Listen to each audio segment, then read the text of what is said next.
Bangladeshi influencer ও makeup artist Tasnim তমার মৃত্যু এখন এক সতর্ক বার্তা। সৌন্দর্যের দৌড়ে কতটা দূর যাওয়া ঠিক? মাত্র 6 মাসে 122 কেজি থেকে 42 কেজিতে নেমে আসেন তিনি।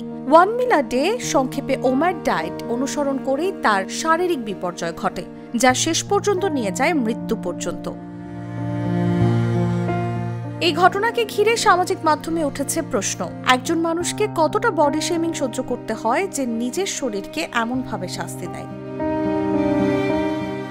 বিশেষজ্ঞরা বলছেন এটি শুধু মানসিক চাপ নয়, বরং পুষ্টি সম্পর্কে অজ্ঞতার ভয়াবহ ফলাফল।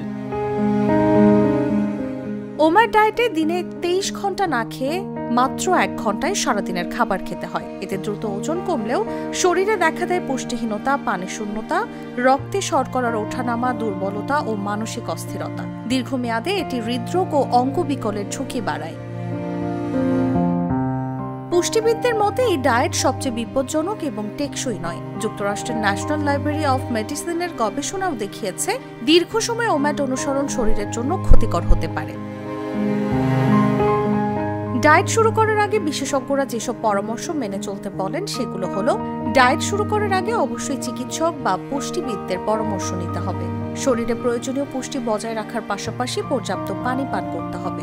দুর্বল লাগলে ডায়েট বন্ধ করতে হবে, কারণ জীবন আপনার রূপের চেয়ে মূল্যবান।